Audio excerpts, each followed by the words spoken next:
Hi, I am Dr. K. Sai Prasad Reddy. Welcome to the subject software testing. Today's topic is principles of testing. That is, what are the principles that the software testing team has to follow during the testing process? So, there are 7 principles. Just I will explain one by one. This is very important for the interview purpose as well as for the screening test. Right? Now see, principles of testing. See, the first principle, testing shows presence of defects. That means testing services will always shows there are defects in the software. So as the defects are present in the software, we are doing testing. The main intention or the main objective or the main goal of testing is to find the defects which are present in the software. So, testing shows presence of defects. Testing will never say that there are no defects. Testing will never say that software is correct. So, the testing team will always try to find the defects which are present in the software. See, testing can show that defects are present, but cannot prove that there are no defects.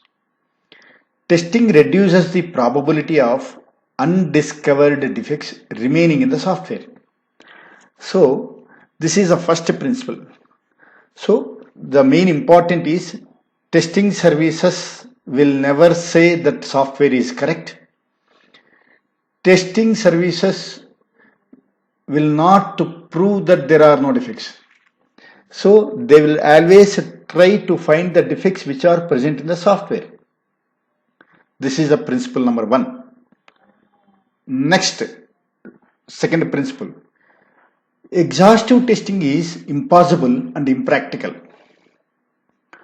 So, what do you mean by the exhaustive testing? Exhaustive testing is nothing but testing everything in the software project. Testing everything means with all the combination of inputs and preconditions. So that means by meeting all the combinations of inputs and preconditions, testing everything is not possible. Here, just I will take one example. What do you mean with the precondition? In order to complete the testing of that particular functionality, we will do testing with all combinations of inputs. So, testing everything is not feasible except for trivial cases. So, instead of exhaustive testing, what the testing team will do is they will identify the risks and they will prioritize what to be tested first, what to be tested next, what to be tested last. Based on these priorities, the testing team will do testing. So, this is exhaustive testing. Exhaustive testing is impossible and impractical. That means testing the functionalities across the project with all combinations of inputs and preconditions. I will take one example for your better understanding. See, here we are adding the two numbers. The size of the numbers is 4 power 32, 4 power 32. Here we have written a program. That is one functionality. Now we have to add these two inputs with all the combinations. With all the combinations, we have to do the addition of these two inputs. For this, we have written a program.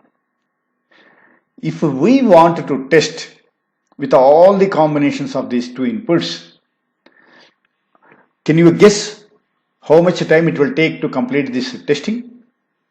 Only on this particular program? Yes. So, it will take half a billion years.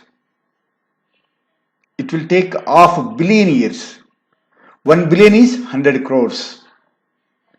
Half a billion years means 50 crores years. Is it possible? No. And that too assuming 1 lakh test cases per second, which is impossible and impractical. Even though if we test 1 lakh tests per second, approximately it will take half a billion years. This is exhaustive testing. So exhaustive testing is nothing but testing the functionalities with all the combinations of inputs and preconditions. This is exhaustive testing. So exhaustive testing is impossible and impractical. Why it is impractical? Because if it is taking billions of years, then is it possible to wait the customer? No. He will not wait for billion years. Even we will not exist for billion years. So this is exhaustive testing. This is very, very important for the interview purpose as well as for the screening test or as well as for the competitive exams. This principle is very important. In the real-time concept also, this is very important. So instead of doing exhaustive testing, what they will do? The software testing team will identify the risks in the project and also they will prioritize to focus testing efforts. That means prioritization means, what do you mean with the priority? Importance, level of importance. So they will prioritize which test case has to be executed first, which test has to be done next, and which test has to be done last. This is called prioritization, right? This is the second principle. And see here, what is exhaustive testing? When all the testers are exhausted, is it called exhaustive testing? No. So if all the testers are exhausted means if all the testers are tired, then it is not called exhaustive testing. When all the planned tests have been executed, see, whatever that they have planned in a limited range, they will test only according to that plan. They are not doing all the combinations of testing. So that is a planned tests. Before starting the testing activities on any particular project, the testing team will plan which tests have to be executed, which tests have not to be executed. So according to that plan only they will do testing. This is not exhaustive testing. Next, exercising all combinations of inputs and preconditions. Yes, this is the definition of exhaustive testing. Exercising all combinations of inputs and preconditions. How much time it will take? How much time will exhaustive testing will take? Infinite time? Not much time? Impractical amount of time. So that is impractical amount of time because not infinite time. So it may take 1 billion years. It is defined time. It is a finite time. It is not infinite. If you give 100 crores years, they will do it, right? So these two are the correct statements. So in the screening test, predominantly you will get the second part of the concept in the screening test. That means how much time will exhaustive testing take? It will take impractical amount of time, not infinite time, not much time, impractical amount of time. This is about exhaustive testing, which is very important principle. The next is early testing. What do you mean with early testing? Testing activities should start as soon as the project is initiated. That means as soon as the project starts, immediately the testing services will come into picture. See, if you take any software development life cycle, what is the early stage of this SDLC? Requirements gathering. That is the first stage. That is the beginning stage of the project. That means software testing team has to start the testing activities right from beginning of the project. That is nothing but right from the requirements gathering stage. This is very important. So many students may get confusion. So many students may have the ambiguity in this point. Because if you take any SDLC model, testing stage will be there.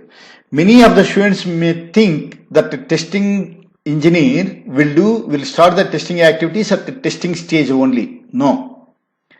The testing activities will start from the beginning of the project, from the first stage of the project.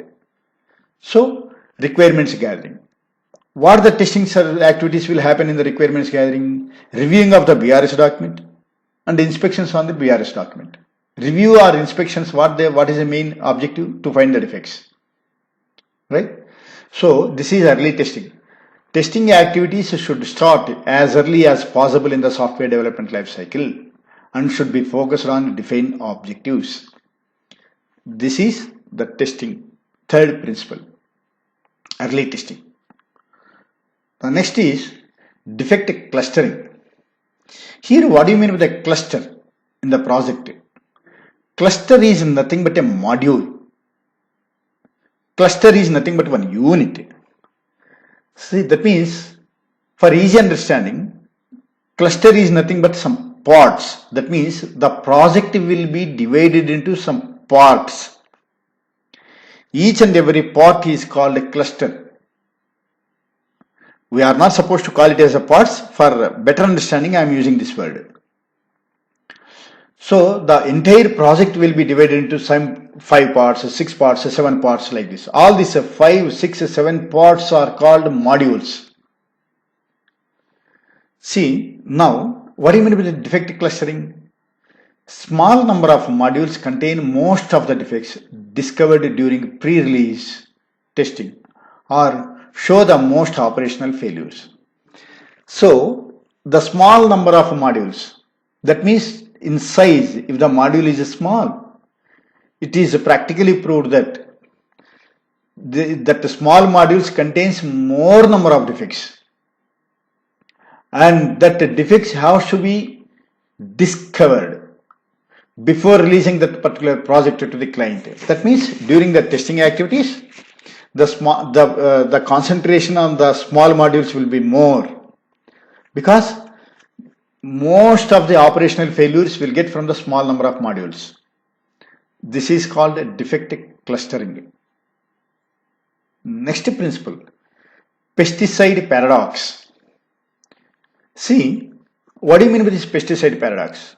For a better understanding, I will take one example. See, if a farmer is using the same pesticide years together, that means again and again and again and again and again and again to his field for agriculture purpose, is it possible to get the more output? No. Initially he may get the more output. As the years are going on, so he will get less amount of output, crop, because he is using the same pesticide for years together. This is called the pesticide paradox. Here, into the software testing, if the same tests are repeated again and again, again and again, again and again for multiple number of times, you will not find new defects. There will be no chance to find the new defects, because you are testing and you are running the test, same test cases without any modifications, without any changes. You are doing the same tests again and again and again and again and again and again. Obviously, you will not find new bugs or the new defects. For this, in order to find the new defects, what you are supposed to do? You have to modify and you have to revise the tests. If and only if you modify or you revise the tests, then only there is a possibility to find more number of defects. This is pesticide paradox. That means if the same tests are repeated over and over again, eventually the same set of test cases will no longer find any new bugs. Bugs means defects. To overcome this pesticide paradox, the test case needs to be regularly reviewed and revised. That means that test cases need to be modified in order to find new defects. This is called pesticide paradox. The sixth principle, testing is context dependent. So what it means? That means a different software project will be tested in a different way. That means the different software projects or the different applications, software applications will be tested in a different strategy by implementing the different strategy. All the software projects will not be tested in the same way. For example, if there is a banking project, or if there is a telecom project, or if it is a healthcare project, or if it is a utilities project, or say for example, if it is some other automobile projects, right? So these are all the different projects. The nature or the business is different here for each and every project. So depending upon the context, depending upon that particular application, the testing team has to plan for the testing. All the projects, say for example, if the banking project is there and the telecom project is there, this banking project and the telecom project will be tested differently because these are the two different domains. The business of the banking project is different and the business of the telecom project is different. The nature is different. So this is called context dependent. So testing is done in different contexts. The different applications will be tested in a different way. This is the sixth principle. Testing is context dependent. The next, absence of errors fallacy. This is the last principle. So what it means? See, as a software test engineer, you are finding the defects. After finding the defects, you are reporting the defects. After reporting the defects, the concerned person, either he may be a author if it is a document, or he may be a developer if it is a code. So if you find a defects, that the defects should be fixed, that the defects should be resolved, that the defects should be rectified, then only the correct system will be built. Then only the correct project can be designed and developed. Right? So this is the absence of errors fallacy. See, finding and fixing the defects does not help if the system built is unusable and does not fulfill the user's needs and expectations. That means what is the main objective is finding the defects is not important. After finding the defects, each and every defect has to be fixed by the concerned people. All these defects which are reported should be rectified, should be resolved. Then only that software can be used. Otherwise, the software is unusable. And if these defects are not fixing, or not getting fixed, or not getting rectified or resolved, then it will not fulfill the client need and client expectations. This is called absence of errors fallacy. So these are the 7 testing principles which are very important for in the real-time concept. So you will get number of questions in the screening test or in any competitive exam, even in ISTQB. These are the frequent asked questions. And also in the interview, face-to-face interview also, you will get at least 2 to 3 questions in the principles of testing from this topic. This is very important, right? So please subscribe my channel and share my videos to all the student groups who are trying a job in the IT industry, and also please like my sessions. And also please don't forget, give me your feedback in the form of a comment. Please raise your comments. Thank you. Thank you very much.